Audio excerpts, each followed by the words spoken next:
Assalamualaikum, halo sahabat rumah belajar. Welcome for my video. I am Safriyadi from SMA Negeri 11 Malinau. Alright, how is life? Are you ready to catch new lesson? Let's start now. Apakah ada yang dari kalian yang pernah membuat makanan dari resep yang Anda baca? Anda membaca resep dan mempraktekkan step demi step cara membuatnya. Bahan dan langkah-langkah pembuatannya disajikan dalam resep tersebut. Ya, resep yang Anda baca merupakan contoh prosedur teks atau bisa disebut dengan procedural text. Procedure text is a text that is designed to describe how something is achieved through a sequence of actions or steps.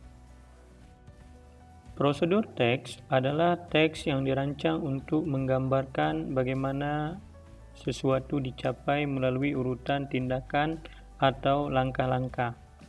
Jadi, dapat disimpulkan di sini, prosedur teks adalah jenis teks yang bertujuan untuk menggambarkan suatu perintah atau instruksi tentang bagaimana sesuatu dicapai sesuai urutan atau langkah-langkah yang benar. The purpose of the procedure text is to tell the reader how to do or make something through a sequence of actions or steps.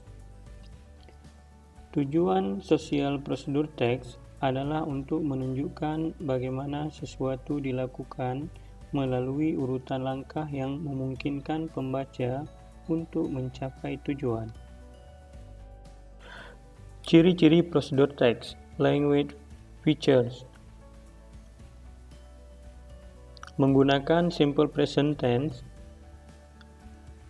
menggunakan imperative forms, menggunakan action verb, menggunakan temporal conjunction, menggunakan conjunction, menggunakan adverb. Ada 3 jenis dari prosedur teks. Yang pertama, how to use, yaitu menjelaskan bagaimana menggunakan sesuatu. Misalnya, how to use kamera, how to use a laptop. Oke, yang kedua, how to make, yaitu menjelaskan bagaimana membuat sesuatu.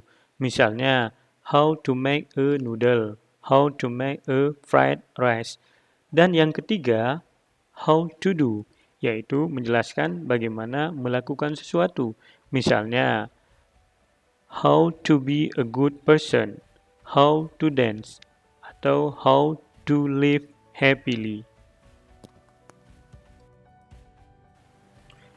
Baiklah, sekarang kita akan membahas generic structure dari prosedur teks. Generic structure dari prosedur teks ada 3. Yang pertama, goals, yaitu memberikan informasi tentang maksud dan tujuan dari prosedur teks. Yang kedua, ada material, yaitu berisi daftar materi atau bahan-bahan yang dibutuhkan untuk melakukan sebuah prosedur teks. Yang ketiga, ada step. Step yaitu daftar urutan instruksi atau aktivitas untuk mencapai tujuan dalam urutan langkah yang benar. Untuk lebih jelasnya tentang prosedur teks, let's see the examples.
Cukup sekian untuk materi pelajaran hari ini tentang prosedur teks.